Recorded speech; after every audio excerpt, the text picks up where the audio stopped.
I was totally beside myself this morning when the plane landed in the airport in Carcassonne. First, because I took a plane ride alone, and second, because I've waited for this moment for a very long time. My name is Sebastian, and I'm 11 years old. I'm here for lessons in my #1 passion, flying. I'm only here for a few days, but, as usual, my mom packed my suitcase to the bursting point. Had it been up to me, I would have only brought along the essential. My kite, you know. I had expected to be met at the airport. Not necessarily flowers or photographers, but something. Apparently, they've forgotten about me. That's okay. I'm not the type who's easily discouraged. I tend to see things through to the end. Finding the place should be easy enough. The way to the school is shown by arrows. I've waited for this moment for such a long time that now that I'm here, I'm starting to feel funny. I've dreamt about it so much that it scares me. There they are, right in front of my eyes. I instantly recognize each of the airplanes. I know them by heart. After all, they're plastered all over my walls at home. But now I finally have a chance to touch them, to imagine myself flying one of them over the next few days. Even up close, it's hard to decide. Their interiors seem the same. Probably because of my size, I tend to prefer the smaller planes. You see, I've never managed to grow very much. I've tried everything, even heaps and heaps of my mom's homemade soup. Still, everywhere I go, I'm the shortest kid in the room. But one day, I swear, I'll be a big pilot. I thought I'd seen them all when suddenly I spotted my dream plane. It's even my favorite color, sky blue. I was already imagining myself seated inside the cockpit, soaring above the clouds when Denis Roger, director of the flight school, suddenly appeared out of nowhere. He's an ace pilot, 42 years of flying, former solo pilot in the French patrol. He's not just anybody, so I have to watch out. I want to make a good impression.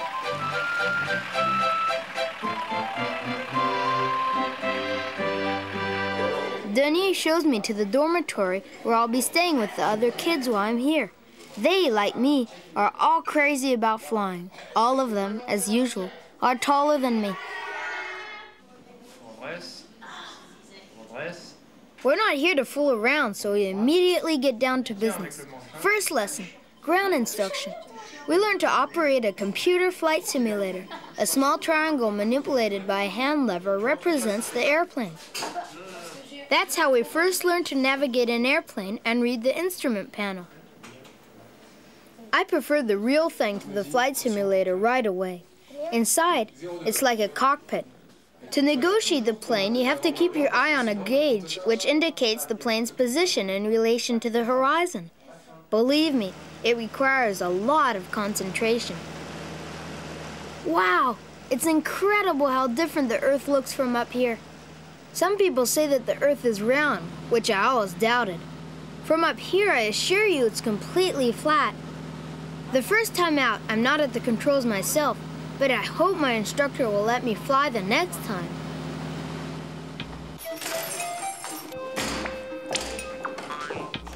Back at the dorm, I try to get acquainted with the other kids. But I wonder how well I'm doing. I've never been very good at sports. My size has always been a handicap. And now, as luck would have it, my bunkmates are all twice my size. Fortunately, I've always been a fighter and I'm a good sport. But if things start to heat up, I'll have a hard time keeping up.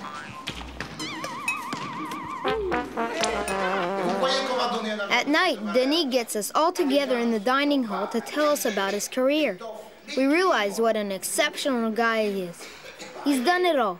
Flown warplanes, supersonic jets, and even trick flying. He explains to us that if you really want something, you can achieve it, and flying like in the rest of life. Okay, being short is not the end of the world. I just need to take charge. At bedtime, I was still thinking about what Denis said. After all, I made some resolutions, and now I have to start applying them sometime. Why not right away? My roommate is not very talkative. I can't fall asleep, but I get the feeling that he can't either.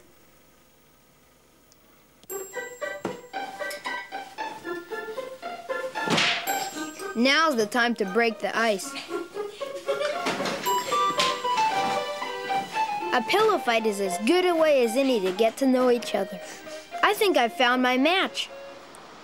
John and I have something in common. He's not very tall, but he's not a coward either. The next day, we take advantage of some free time to visit Carcassonne, a genuine fortified castle. John and I started to recreate the medieval mood, to imagine what took place behind those great walls, especially in the torture chambers. We were sure we saw guards posted high up in the towers, keeping watch against attack. All the old stones and deserted streets are giving us the creeps.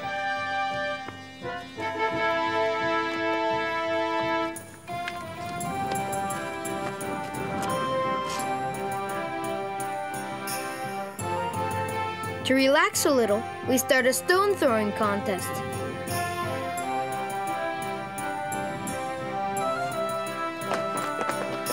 Then we have to hurry back to the dorm.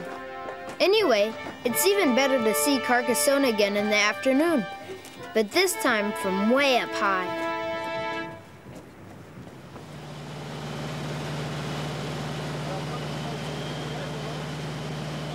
This time around, I'm the pilot. The proof, I'm sitting on the left in the pilot seat.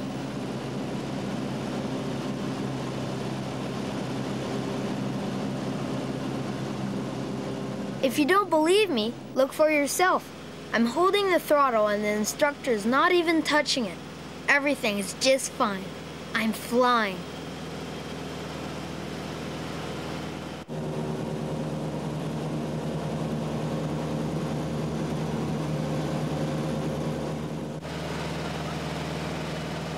Whatever the instructor asks me to do, I execute right away.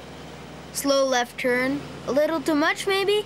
I lift the nose of the airplane and turn to the right. I don't get everything, but I can get by. The instructor looks pleased. At least, he doesn't look like he's afraid. I feel like an eagle turning in the sky after spotting its prey. Back on the ground, all the girls are impressed. They can't take their eyes off me. I'm a hit now. I've just risen a notch in their eyes. Flying's great, but you have to land sometime, and that's the most difficult part. You have to be directly in front of the runway, let up on the gas, and lower the throttle. But not too much, and certainly not too quickly. Otherwise, crash. Mission accomplished. The Eagle lands without a hitch. In the bus on the way back to the dorm, most of the others are pooped, and everyone is happy to be able to get back home in one piece.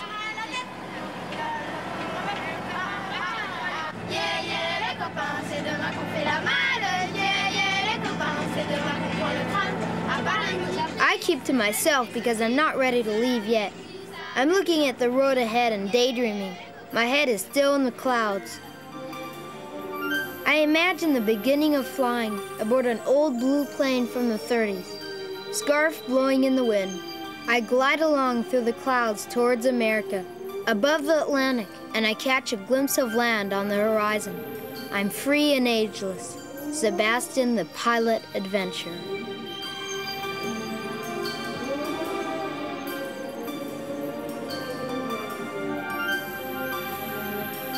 I was still wide awake at night, daydreaming, when I decided to find out more about aviation's greatest pilots. The coast is clear. Now's the time to make a run for it. I creep downstairs to the dining room as quietly as possible. I'm sure my last living hero is there.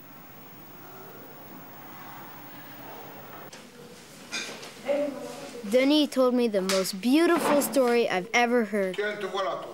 It's the story of Antoine de Saint-Exupéry. I already know him as a writer. We read his most famous book, The Little Prince, at school. But I never knew he was also a famous French aviator. He was an airline pilot on the Toulouse-Casablanca route. He set up the Patagonia lines and accomplished several important missions as a test and military pilot. He was an incredible man and a crack pilot. I told myself that I'd get back home and devour all his books. However, the next day, my dreams definitely came to an end. The professor gave us a grammar class. No more talk of airplanes. It's back to the real world. S, N, S, le verbe résoudre. As-tu à l'imparfait? Présent. Tu m'interroges obligatoirement qu'une des personnes It's impossible to concentrate. I catch a glimpse of the planes flying by. I want to see them one more time. Back in Paris, when I look out the window, all I can see are apartment buildings that fill the sky. Finally, I found an excuse to leave the class. I was beginning to get depressed when suddenly an idea popped into my head. Before leaving, I would like to have one more look at that pretty little blue airplane, the one I saw when I arrived. I'm really lucky. A passing car picks me up right away. But once I jump in, I realize that I'm really, really lucky. The driver is my favorite pilot and my best friend, Denis. And just to make me happy, he takes me aboard the pretty little blue plane for one last lesson, just the two of us.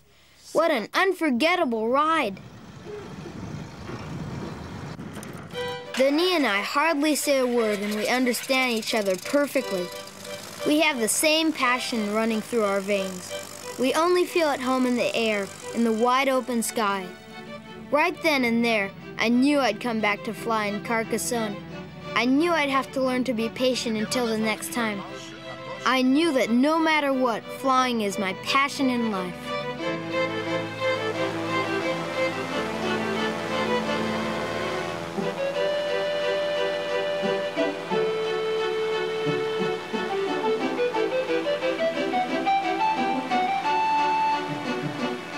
That ride with Denis was better than anything I had ever dreamt of. I suddenly felt very tall, but also small in the endless sky. After all, everything in life is relative.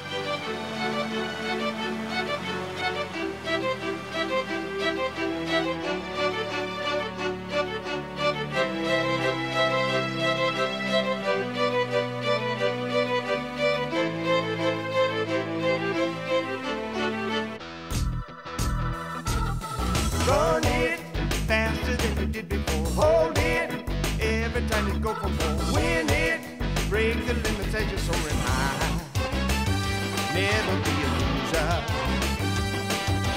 Every time you're racing the race, you got to be a champion.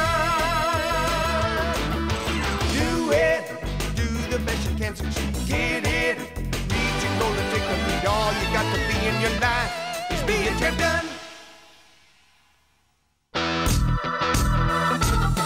Run it faster than you did before. Hold it every time you go for more. Win it.